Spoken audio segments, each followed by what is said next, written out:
ฮัลโหลวันนี้นะคะเราก็ตื่นมาแล้วเรียบร้อยตอนนี้เราอยู่ในงานกัน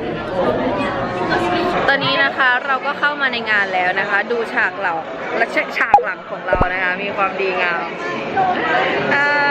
โอ้ฉากหลังเขาก็ยืนอยู่น่ารักมากเลยอุ๊ยมีเหนียงด้วย난 마치 사람들과 잘 어울리지는 않지 술도 못 마시는 것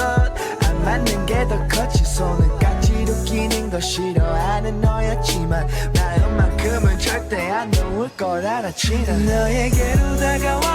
두 손을 잡은 후에 난 마음을 โอเคนะคะคืนที่2เราย้ายห้องคืนที่3นี่เราย้ายห้องมาห้องนี้นะคะเป็นห้องสูตรเนาะก็จะเดินเข้ามาเป็นประมาณนี้มีแบบให้แบบทำครัวด้วยนะแล้วก็นี่นะจ๊ะก็จะดูวิวซิว่าเป็นวิวอะไรเอาวิวทางเดิมไหมนี่วิวทางเดิมแต่สูงขึ้นนะเพราะว่านี่มันชั้น31ดูทุกอย่างนะคะเป็นหินอ่อนหมดเลยมานี่โอเคค่ะทุกคนตอนนี้นะคะเรากำลังจะไปกินอาหารเช้ารวมกลางวันตอนจะบ่าย3 โมงคือแบบเรียกว่าอะไรอ่ะหิวมากอะแบบมากตอนนี้นะ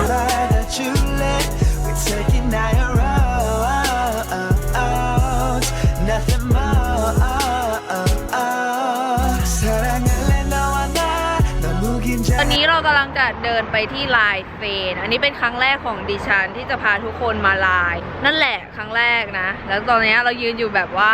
ที่จะข้ามถนนแล้วก็กลัวรถชนเบาๆไปฝั่งตรงนี้ลายเฟน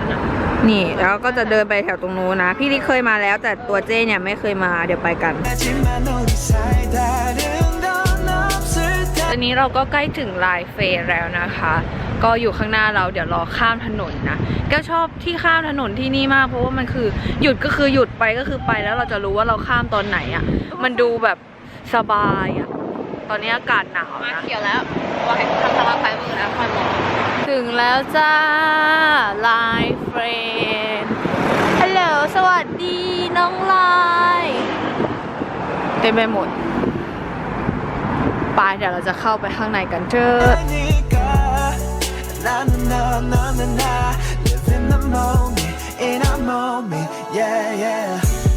Just wanna walk with you 함께 걷고 싶어 너와 오늘 너의 하루는 어땠어 난 온종일 너에 대한 생각들 รักทั้งนั้นน้อยคิวเวอร์ตอนนี้อยากได้นี่น่ารักมากเลยดูดี9,900 วอน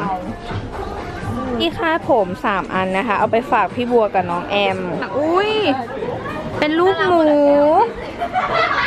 โอ้ยน่ารักเวอร์ Let's go รักไปหมด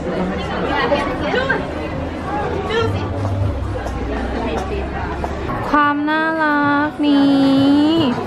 ทำไมต้องคิ้วเบอร์นี้ทำไมต้องคิ้วมากเราต้องดูความฮิปของลายยักหน้ายักอีกใส่หัวใส่อันละเอ็นดูอุ้ยเราเจอกันนี่เราก็เดินอยู่ข้างในนะคะซึ่งแบบว่าจะบอกว่าของมันน่ารักแบบเยอะแยะมากมายแบบน่ารักจังเลยของฝากของเรานี่นะจ๊ะหมดไป 30,000 กว่า 37,000 เอ็นดูก็น่ารักไปหมดเลยนะวันนี้นะคะเราก็หมดเวลาที่นี่แล้วนะจ๊ะที่รายเฟนเดี๋ยวเราขออนุญาตไปถ่ายรูปก่อนแต่เราชอบอันนี้มากมันคริสต์มาสมากขอสัมภาษณ์หน่อยค่ะว่ารู้สึกยังไงคะตอนนี้หนาวค่ะทิ้งแจ็คเก็ตไว้บนรถแล้วใครจะไปรู้ว่ารถคันเดิมจะไม่กลับมาแล้วอันนี้อุ่นอยู่ไม่ค่ะไม่ใช่ไหมลืมดูเปื่อยนะคะทำไมเมื่อวานถักเต็มแล้วอุ่นอ่ะตอนนี้คือหนาวจริงเสื้อไม่มีอะไรไม่มีมือไม้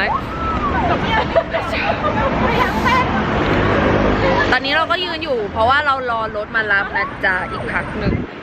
เอ็นดูน้องอ่ะคือ กรีดด้วย มีความสุข มีความสุขใช่ไหมไอ้ที่สั่นๆนี่ไม่ได้หนาวเลย ร้องไห้ 해는 벌써 지구 반대편 전화기를 만지작거리며 썼다 지웠다 นี่นะคะเราก็กำลังจะเดินไปดูมิวเซียมหรืออะไรสักอย่างเดี๋ยวเราจะพาไปดูนะแต่แบบบรรยากาศคือตอนนี้น่าจะกี่องศาไม่แน่ใจแต่น่าจะประมาณ10แบบ13อะไรประมาณเนี้ยแล้วก็ทางเดินเมื่อกี้นั้นก็สวยงามคือมันเป็นอะไรความเกาหลีนั่นเองแล้วก็ตอนเนี้ยใบไม้แดงเยอะมาก feel good มากจริงๆค่ะ feel good 뒤척거리 한번 말없이 별들을 바라보며 눈을 마주 โอ้อลิซอินเดอะวันเดอร์แลนด์โอ้ยตอนนี้เราหลงมาที่ไหนเนี่ยที่ไหนอะไม่คุ้นเลยอะอลิซมากันเลย 순간부터 잠이 들 때까지 함께 껴안고 싶어 사랑 노래들의 뻔한 가사들과 뻔한 멜로디처럼 어디든 흘러나온 눈이 뻔한 감성을 잊지 않고 싶어 Girl I promise you babe 사랑에 빠지는 나들을 흔하지 못해 너 같은 여자를 만나 จะ2 ทุ่มของเกาหลีแล้วเราก็กำลังจะไปเมียนดงกับพี่ลิกนะแล้วก็เป็นการคำทางนะเพราะว่าตอนเคยมาเขาก็ปล่อยลงเนาะอันนี้เราน่าจะนั่งแท็กซี่ไปเพราะว่าถ้านั่งรถไฟอาจจะหลงได้แล้วก็งงก็เลยเดี๋ยวรอแท็กซี่แล้วก็ไปเจอกันที่เมียนดง 지난 넘어서 사냥감은 포획 네모난 창에나 적어 그럼 뭐해 그 다음에 답장은 딱히 별거 안해 그러면 만날래 When I'm rushing it damn I'm in love with the man 너에게로 다가와 두 손을 잡은 너의 อันแรกที่จะเข้านะคะอันนี้ Forever 21นางเขียนว่าเซลอยู่ 마음을 받아줄래 We take it now you're out เป็นเซตกิตเตอร์นะคะ อันนี้คือขายหมดนะคะ ไม่มีราคาดี เสียตังค์เป็นที่เรียบร้อยชิงเอาละค่ะ คนเสียตังค์แสนกว่า แสนสาหัสไหม แสนสาหัส เจอ BA เชียร์ดีมาก บอกว่าเดี๋ยวจะช่วยให้ใต้ตาแบบลดหาย14 วัน ลองแค่โอเค ลองดูเพราะว่ามันฮิตมาก ฮิตมากแบบหลายประเทศเลยอเมริกา ญี่ปุ่น ไต้หวันอะไรแหละ ก็ลองดูแล้วกัน นี่เกิดว่า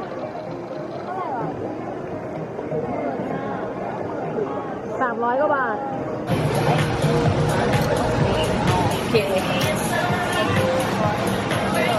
เอาไปเลยมือแข็งแล้วมือแข็ง เราเดินมาเรื่อยๆแล้วเรายังไม่ได้เสื้อผ้าที่เราจะต้องการเลยนะ แต่เรามาแบบโซนเงียบ นี่มันใกล้จะคริสต์มาสแล้วนะ ตอนนี้นะคะเขาก็แบบจัดเทศกาลให้มีต้นคริสต์มาสอ้าวอยู่ตรงหน้าเรานี่ แต่ว่าบรรยากาศตรงนี้เหมือนจะเป็นถนนรถยนต์มากกว่าถ่ายได้แล้วถ่ายได้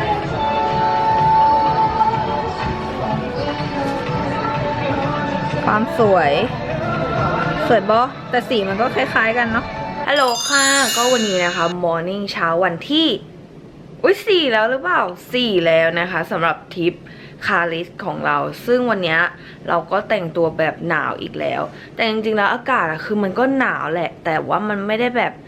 หนาวตลอดเพราะว่าเราเข้าช้อปปิ้งเข้าห้องนู้นห้องนี้คือไม่ได้อยู่ข้างนอกตลอดเวลาแต่ถ้าอยู่ข้างนอกเนี่ยคืออาจจะมีความแข็งได้นะคะซึ่งวันนี้เราก็เสร็จแล้วเดี๋ยวเราจะไปหาของกินเพราะว่าเมื่อวานเนี้ยเช้ายันบ่าย4 โมงอะประมาณบ่าย3 โมงก็ไม่ได้กินอะไรเลยแล้วแบบไปหิวกันหนักมากเพราะว่าตื่นไม่ทันแล้วก็ตื่นไม่ทันอาหารเช้าเลยวันนี้ก็ไม่ทันอีกนะเพราะว่าแก้วก็หลับเพลินบางทีแบบแก้วไม่ค่อยได้เดินเยอะไงมันก็เลยเหนื่อยง่ายนิดนึงตอนนี้แสงแดดกำลังรับรีบวันนี้นะเข้ากับเสื้อมาเพราะว่าเพิ่งไปสอยมาจริงๆเมื่อวานก็สีประมาณนี้แหละแต่ว่าเป็นของซูเปอร์มัมแต่อันนี้เป็นของ TCE นะคะเป็นครั้งแรกที่ได้ลองลิปเขานะก็คืออันนี้มันจะเป็น TCE 2222นะคะโอเคสีก็เป็นประมาณนี้นะจ๊ะนี่สวยเนาะจะใส่แค่นี้แหละแต่จริงๆวันเนี้ยข้างนอก8 องศาแต่แน่นอนว่าเราไปข้างในอ่ะคือเราไปเต้นนะเต้นใส่ชุดเต้นชุดนี้แหละเพราะว่ามันไม่มีแล้วเนาะก็จะเป็นเสื้อแบบมีปิดตรงนี้นิดนึงแล้วก็ประมาณนี้แล้วมันก็ข้างหลังมันก็จะยาวกว่านะคะอันนี้ซื้อมาจากยูเนียนมอลเนาะแล้วก็กางเกงนะคะจะเป็นแบบนี้ชึบอย่างงี้นี่คือวิว สวยมาก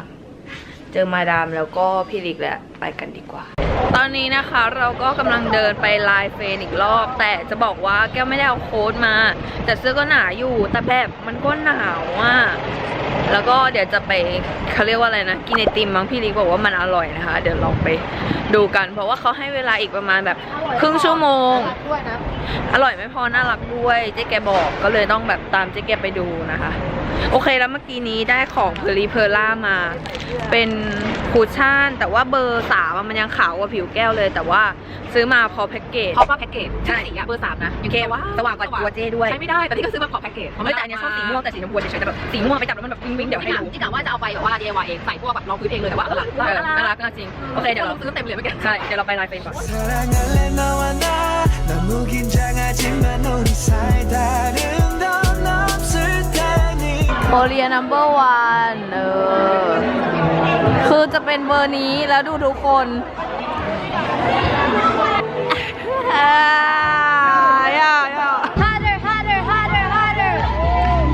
แต่ตอนนี้เรากลับมาถึงห้องแล้วก็เดี๋ยวจะเตรียมตัวไปปาร์ตี้กลางคืนนะซึ่งอย่างที่บอกว่าเมื่อวานนี้หาชุดไม่ได้เว้ยคือแบบวิงอะไรเงี้ยก็กลัวแบบพอไป forever ก็กลัวแบบซ้ำคนอื่นเขาอะไรเงี้ยก็เลยไม่ได้สรุปก็หาไม่ได้จนแบบซ้ำฮันหรือเปล่าเพราะว่าเราอยู่แถวฮันกังอันนี้คือเดาล้วนแต่คือสวยมากฮัลโหลตอนนี้นะคะเราก็แต่งตัวเสร็จแล้วซึ่งจะให้ดูชุดแต่คือประเด็นคือชุดที่ซื้อมาเมื่อวานคือมันตัวใหญ่มากแบบใส่ไม่ได้ใส่หน้านู่นนี่นั่นเราก็ไปแบบนี้แล้วกันต้องขอโทษด้วยจริงๆมันไม่พร้อมแต่ว่ามีความน่ารักของถุงเท้าแม้หัวใจเบอร์นี้โอ้โหความวิ้งของพี่ลิกนะคะแล้วก็มาดามเมาส์โอ้ช่วยดูคอสตูมด้วยนะโอ้ฉันตายไปเลย แล้วเดี๋ยวไปดูคนที่งานกันมาแล้วค่ะค่าทิ้งไปขอดูซับดิสสวยมากน้องมิ้นนะมาเบาๆน่ารักแ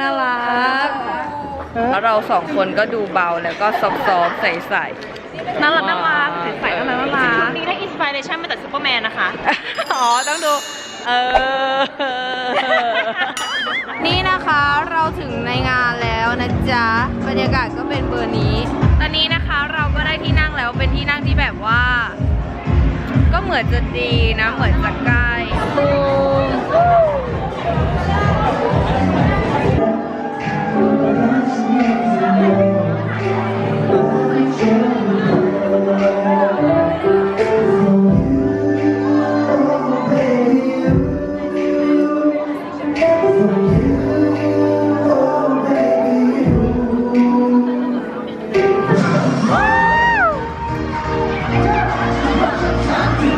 มาเข้าห้องน้ำกันแล้วก็มีดอกไม้อย่างนี้แต่ว่าประเด็นคือเรามาเข้าห้องน้ำแต่บางคนเขาค่ะเขาเหมาะกับลิกะ100 ช็อตจริงๆโอเคนะเดี๋ยวรอพี่ลิกเขาดูดีมากเลยอ่ะทุกคนแล้วเราอยู่ใกล้มากสมายค่ะสมายไม่สมายนะสมายค่ะสมายไม่สมายสองคนเนี้ย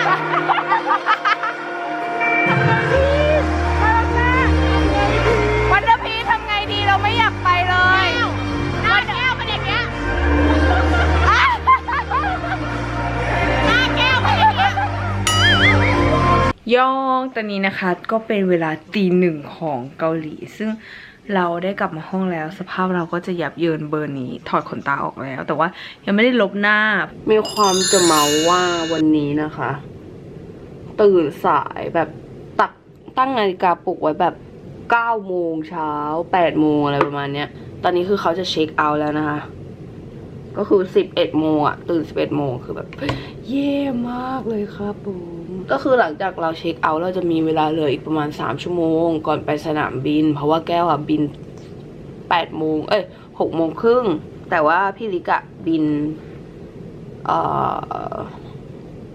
2 ทุ่มมั้ง2 ทุ่มของเกาหลีนะแต่ว่ามาดามเมาส์บินพร้อมแก้วนะจ๊ะจะให้ดูว่าเราแต่งตัวยังไงจริงๆแล้วก็คือใส่เดรสแบบนี้อย่างเดียวเลยนะจ๊ะนี่ก็จะเป็นเดรสแบบ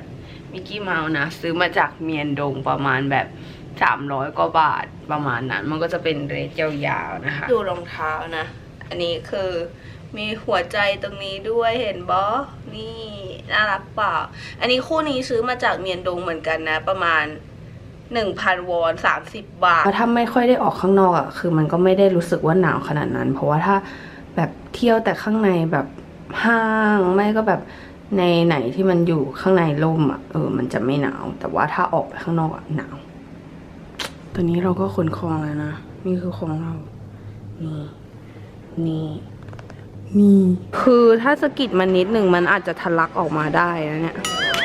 อันยองก็วันนี้นะคะมาเช้าวันใหม่นะตอนนี้คือเรากำลังเดินถ่ายรูปกันอยู่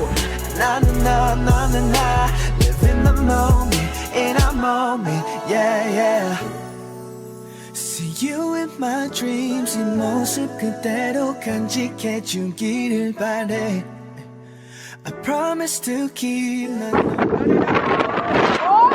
กิติค่ะตอนนี้ค่ะเรากำลังโดนลมพัดหนักมากอุ้ยเอาปลาคำลำแล้วตายแล้วคุณกิติลมพัดแรงมากอุ้ยเขาขำอะไรคะเขาขำคนเหมือนพายุเลยอะลมพัดโอ้ตกใจเกือบปิวผอมมากโอ้ยตอนนี้นะคะสถานการณ์ก็ปกติแล้วตอนนี้มันก็ลมได้หยุดลงแล้วนะคะเราก็ไม่ปิวเป็นแต่อย่างใดโอเคเรียบร้อยไม่ใช่เมื่อกี้เกือบปิวจะพูดเลยขำหน้าปามขำหน้าปามตอนนี้นะคะเราก็เข้าไอพาร์คมอลล์นะเป็นห้างแถวโซดากอนตาไอพาร์คมอลล์ปะนี่เราเดินอยู่ในไอพาร์คมอลล์แล้วนะอยู่ในโรงแรมแล้วลมเต่าหน่อย หอมโอ้โหยังกล้าดีนะที่ฉีดน้ำหอมมาเยอะมีความเหอะชุดใหม่อ่ะชุดที่เราซื้อตอน5 ทุ่มอ่ะพาน้องไปค่ะนี่นะคะคือเคี้ยวๆแล้วไม่ต้องแปรงฟันตอนนี้นะคะเรากำลังจะกลับกันแล้วแต่ว่าฝนตกนะแล้วก็เดี๋ยวจะต้องไปรอที่สนามบินนี่คือรถที่เรานั่งมาจะมีเบอร์ความแบบตืดเบอร์นี้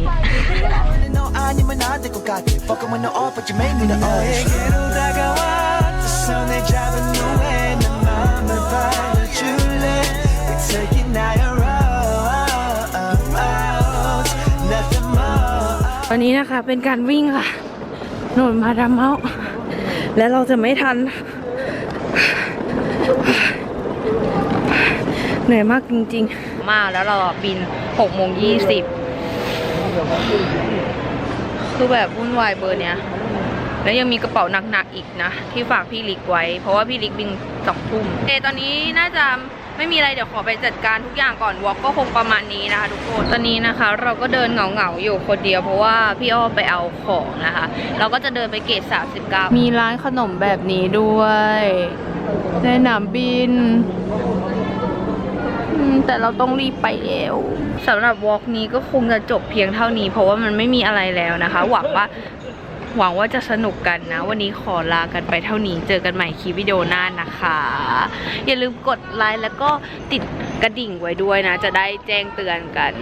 นี่ก็เราก็จะได้ยินเสียงเกาหลีปะปายโอเคไปแล้วนะบ๊ายบาย